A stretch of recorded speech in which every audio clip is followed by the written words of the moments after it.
लखनऊ का जब भी जिक्र आता है तो लखनऊ में रूमी दरवाज़े का जिक्र अपने आप होता है। तमाम जो लोग लखनऊ घूमने आते हैं वो रूमी दरवाज़े के सामने खड़े होकर के अपनी तस्वीरें खिंचवाते हैं। पर पिछले कुछ समय से रूमी दरवाज़े के नीचे से जो गाड़ियां निकलती थी, रूमी दरवाज़े के जर्जर होने के कारण वहाँ पे कंस्ट्रक्शन, वहाँ पर जो एक तरीके से उसको वापस से सही करने का जो काम है वो चल रहा था और इस कारण जो है ट्रैफिक डाइवर्ट किया गया था। पर पिछले दिनों ये बात कही गई कि अब जो रूमी दरवाज़ा है वो पूरी तरीके से सही हो चुका है और वापस से ट्रैफिक शुरू करने की बात थी। पर फिर बीच में फिर से ये कहा जा रहा है कि अभी जो है उसकी स्थिति पूरी तरीके से सही नहीं है। इस वक्त हैदर अब्बास साहब हमारे साथ हैं जो पूर्व सूचना आयुक्त हैं और इन्होंने इसको लेकर के लखनऊ कमिश्नर को पत्र भी लिखा है। हैदर अब्बास साहब, रूमी दरवाज़े की बात करें तो एक तरीके से लखनऊ की पहचान है वो,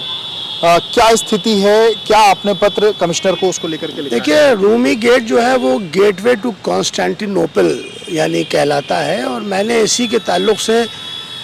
ये बात 2022 में एक आर्टिकल लिखा था कि जिसमें मैंने ये बात कही थी कि बहुत जल्द लखनऊ बग़ैर रूमी दरवाजे के हो जाएगा। उसके बाद से एएसआई ने उसमें पेशरफ्त की और उसके बाद उसका रेनोवेशन शुरू कराया, जिसके के लिए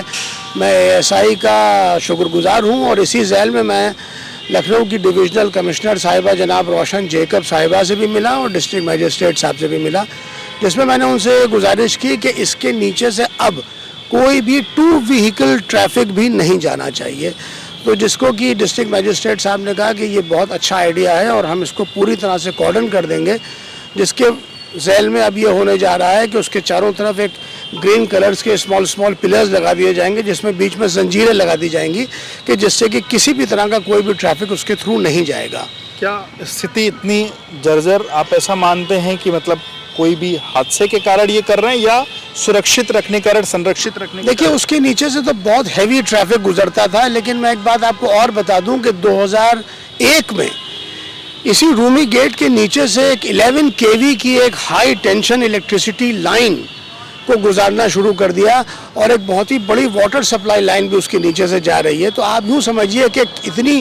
पावरफुल इलेक्ट्रिसिटी लाइन उसके नीचे से जब जाएगी तो कितने ट्रेमर्स आएंगे। तो धीरे धीरे उसी की वजह से उसके अंदर शिगाफ आ गया था और अब ये जाहिर है कि एएसआई ने इसको रोका है, लेकिन ये 11 kV की जो हैवी टेंशन लाइन है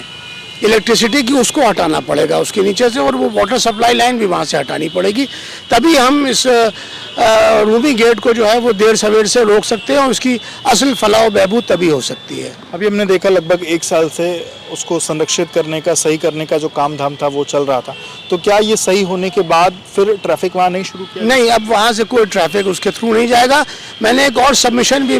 रोशन जेकब साहिबा को दिया है, जिस पर वो अग्री किए हैं कि एक सड़क जो है वो बड़े इमामबाड़े के पीछे से जाती है और उस पर भी बहुत ही हैविली यानी इंक्लोज है, वो तकरीबन 30 फीट से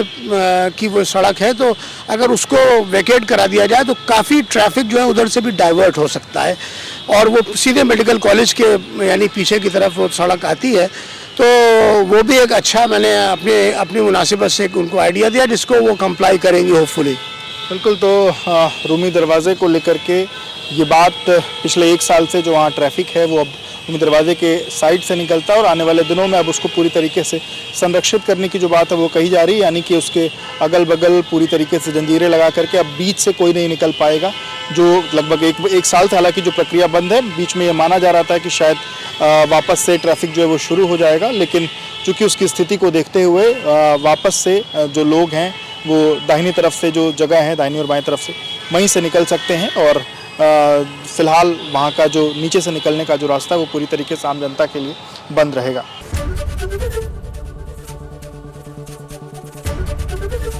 एबीपी गंगा, खबर आपकी, जुबान आपकी।